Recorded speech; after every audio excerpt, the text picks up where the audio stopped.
دیوبندی مسلک کے عالم مولانا یوسف بن نوری صاحب، یوسف بن نوری اس کے صدر تھے، دیوبندی مسلک کے عالم، اور دیوبندی مسلک کے عالم یوسف بن نوری صاحب کی صدارت کے نیچے یہ سارے اکابرین اور قائدین اہل سنت تھے یا نہیں تھے؟ حضرت خواجہ شیخ الاسلام قمر الدین سیالوی ان کی صدارت کے باوجود نیچے ساتھ تھے کہ نہیں؟ مولانا شاہ احمد نورانی صاحب تھے کہ نہیں؟ مولانا عبدالستار خان نیازی صاحب تھے کہ نہیں؟ پیر کرم شاہ صاحب تھے کہ نہیں؟ علامہ کاظمی شاہ صاحب تھے کہ نہیں؟ تمام اکابر اہل سنت، دیوبندی، اہل حدیث، شیعہ سب تھے، مگر اس تحریک میں صدر بن نوری تھا۔ تو صرف ایک ہی نقطہ نظر کو لے لیں تو اس کا مطلب یہ ہوا کہ ایک گھر جو مرتد ہے اسے کافر قرار دلوانے کے لیے ایک مرتد کو صدر بنایا ہوا ہے، ایک کو کافر مرتد، اسمبلی میں ایک کو کافر مرتد قرار دلوانے کے لیے دوسرے کافر مرتد کو صدر بنایا ہوا ہے۔ قربان جائیں ایسے تصور پر۔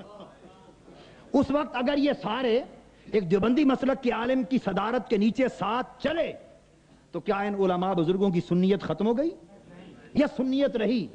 جو شیعہ تھا وہ شیعہ رہا، جو سنی تھا بریلوی بریلوی رہا، دیوبندی دیوبندی رہا، اہل حدیث اہل حدیث رہا، مگر چونکہ مشترک کاز تھا تو سب اکٹھے ہو کر چلے، مقصد حاصل ہو گیا۔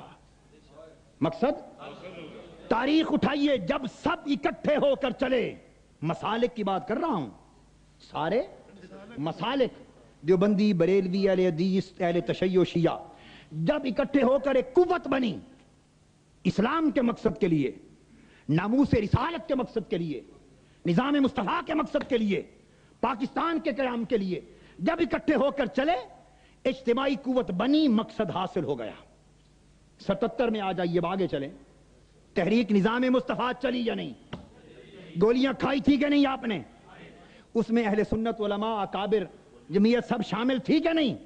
صدر کون تھے؟ مفتی محمود صاحب۔ کس مسلک کے تھے؟ دیوبندی مسلک کے عالم مفتی محمود صاحب صدر۔ اگر ایک ہی رائے لے لیں، صرف ایک رائے، اور دوسری کو نظر انداز کر دیں، صرف کافر مرتد والی، تو صدر ہے وہ شخص جو کافر مرتد ہے، اور تحریک کا نام ہے تحریک نظام مصطفیٰ۔ قربان جائیں آپ کی سمجھوں پر، تحریک ہے تحریک نظام مصطفیٰ، اور اس کا صدر وہ ہے جو کافر مرتد ہے۔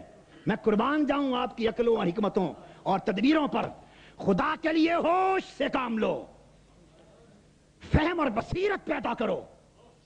کہاں جا رہے ہو؟ امت پر کیا بیت رہا ہے؟ کس طرف جا رہے ہو؟ اس وقت اگر ایک دیوبندی عالم مفتی محمود صاحب کی صدارت سے سنی علماء، اکابر، قائدین، اکابرین اور ساروں کے مسلک میں فرق نہیں پڑا، شیعہ شیعہ رہے، اہل حدیث رہے، بریلوی بریلوی رہے، دیوبندی ایک مقصد کے لیے لڑے، تو کسی کا فرق پڑا؟ اب اس سے آگے چلیے، وہ تو جو حشر ہوا، جی وہ تو جو ہوا سو ہوا، ذرا آگے چلیے۔ آج متحدہ علماء کونسل یہ بنی بے نظیر بھٹو کی حکومت کے خلاف۔ اس کیا متحدہ علماء کونسل میں مجھے جواب دیں کہ آپ کے لاہور میں سے اہل سنت والجماعت کے بریلوی مسلک کے علماء شامل نہیں؟ ذرا خاموش بھائی، خاموش بیٹے، بڑی اہم بات سمجھا رہا ہوں۔ اہل سنت والجماعت بریلوی مسلک، اعلیٰ حضرت کے مسلک کے لوگ شامل نہیں متحدہ علماء کونسل میں؟ حضرت شیخ الحدیث مولانا سردار احمد صاحب رحمۃ اللہ علیہ کے صاحبزادے جماعت اہل سنت شامل نہیں؟ کیا خواجہ حمید الدین سیالوی صاحب سیال شریف والے شامل نہیں رہے؟ کیا مفتی محمد حسین نعیمی صاحب شامل نہیں؟ کیا اور علماء کراچی سے پشاور تک اہل سنت شامل نہیں؟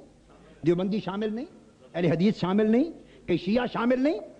تو اگر علماء کونسل کے لیے متحدہ علماء بے نظیر وغیرہ کے خلاف، ختم نبوت کے لیے، ضیاء الحق کے خلاف، یا نظام مصطفیٰ کے لیے، کسی بھی مقصد کے لیے وہ تحریک چلائیں اور سارے مل کر چلیں، تو ان کے مسلک کو نقصان نہ پہنچے، سنیت بھی قائم رہے، مسلک کے اعلیٰ حضرت بھی سلامت رہے، حتیٰ کہ وہ دیوبندی مسلک کے لوگوں کو صدر بنا لیں اور ان کی صدارت کے تحت چلتے رہیں، تب بھی سنیت اور مسلک اہل سنت قائم رہے۔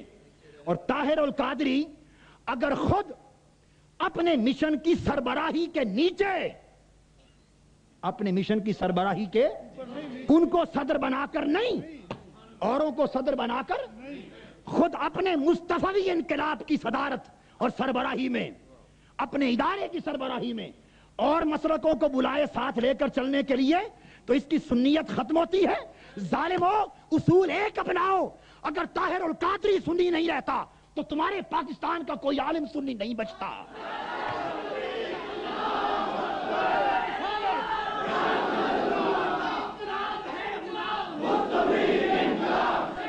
پاکستان 19 یہ بات نہ چھیڑتے تو بہتر تھا۔ میرے دوستو، یہ بس بیٹے، بس بیٹے، میں سمجھانا چاہتا ہوں، یہ بات سمجھیں، یہ آپ نہ چھیڑتے تو بہتر تھا۔ یہ تو تار ہیں، جتنا چھیڑو گے اتنے ساز اٹھیں گے۔ میں عرض کر رہا ہوں، اگر طاہر القادری اس وجہ سے سنی نہیں رہتا کہ یہ شیعوں کو اس نے کیوں بلایا، شیعوں کو بلانے سے طاہر القادری کی سنیت میں فرق نہیں آ سکتا۔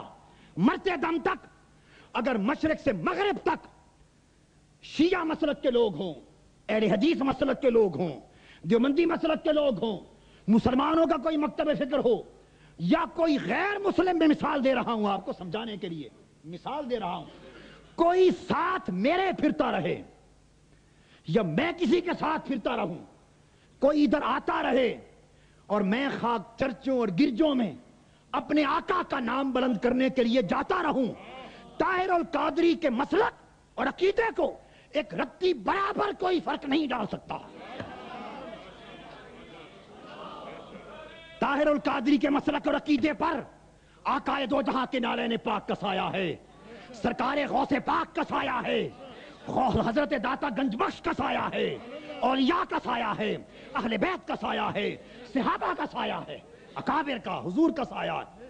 طاہر القادری کا مسلک اتنا کچا نہیں کہ ساروں کو ملائے، دعوت دے، ایک مقصد کے لیے مشترک ہو کے لے کے چلے تو کوئی مسلک میں دراڑے پڑ جائیں۔ جو ہمارے ساتھ چلے گا، کوئی شیعہ ہے تو اپنے مسلک شیعہ پر رہے گا، دیوبندی ہے دیوبندی رہے، بریلوی ہے بریلوی رہے، اہل حدیث ہے اہل حدیث رہے۔ اسی طرح بلا رہے ہیں جس طرح پاکستان کے قیام میں سب ملے، جس طرح تحریک ختم نبوت میں اکٹھے ہوئے، جس طرح تحریک نظام مصطفیٰ میں ہوئے، جس طرح آپ متحدہ علماء کونسل میں آج تک اکٹھے ہیں، تو آپ اتحاد بناتے پھریں تو جائز ہے۔